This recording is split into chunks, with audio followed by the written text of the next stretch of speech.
How to prevent flu and cold during pregnancy. ఇవాళ మనం దాని గురించి డిస్కస్ చేద్దాం. నేను doctor Keerthi Ganne, obstetrician and gynaecologist at Shreshta hospitals, Guntur. Pregnant women తరచుగా ఫేస్ చేసే ప్రాబ్లమ్స్ ఏంటంటే, మాకు జలుబు, దగ్గు, జ్వరం వస్తుంది, ఒళ్ళు కొంచెం వామ్గా అనిపిస్తుంది అని చెప్తూ ఉంటారు వింటర్స్లో. సో వాటికి మనం ఏం చేయొచ్చు అంటే, మొట్టమొదటిగా మనకి ఇంపార్టెంట్ థింగ్ ఫ్లూ షాట్ తీసుకుంటాం అనేది. ఇది ఎప్పుడు ఇస్తారు? మనం థర్డ్ ట్రైమిస్టర్లోకి, అంటే 7వ నెల, 8వ నెల, 9వ నెలలో ఈ ఫ్లూ షాట్ అనేది ఇవ్వబడుతుంది. టీడాప్ వ్యాక్సిన్ తో పాటు, అంటే బూస్టర్ డోస్ తో పాటు మనకి ఫ్లూ షాట్ కూడా ఇవ్వబడుతుంది. ఒకవేళ ఎవరైనా మిస్ అయితే గనక కనీసం 2 వీక్స్ బిఫోర్ యువర్ డెలివరీ మీరు ఈ ఫ్లూ షాట్ అనేది తీసుకుంటే మీకు ఇమ్యూనిటీ డెవలప్ అయ్యి మీకు మీ బిడ్డకి కూడా ప్యాసివ్ ఇమ్యూనిటీ అనేది కూడా వస్తుంది. సో ఫస్ట్ ఆఫ్ ఆల్ ఈ జలుబు, దగ్గు, జ్వరం వీటిల్ని వింటర్ నుండి ప్రివెంట్ చేయటం ఎట్లాగా అంటే, మనం ఫస్ట్ ఇంపార్టెంట్ థింగ్ క్లోతింగ్ అనేది. సో క్లోతింగ్ అనేది ఎంతవరకు మనం వేసుకోవాలి? నాట్ టూ టైట్,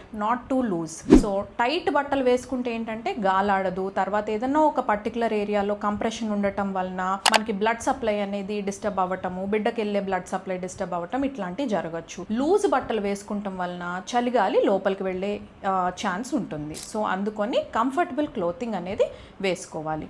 సో వింటర్లో కొద్దిగా వామ్గా ఉండే క్లోతింగ్ వేసుకోవాలి. దాని తర్వాత మనకి హైడ్రేషన్ అనేది one more very very important thing. మనకి బయట ఉన్న గాలి వలన, చలిగాలి వలన ఒంట్లో ఉన్న తేమ అనేది తగ్గిపోతుంది. సో స్కిన్ డ్రైగా అవ్వటము, పొట్ట దగ్గర స్కిన్ స్ట్రెచ్ అవ్వటం వల్ల దురదలు రావటము, ఆ డ్రైనెస్ వలన ఇట్లాంటి తరచుగా ఫేస్ చేస్తూ ఉంటారు ప్రెగ్నెంట్ విమెన్. సో దానికి internal hydration is equally important as well as external moisturisation.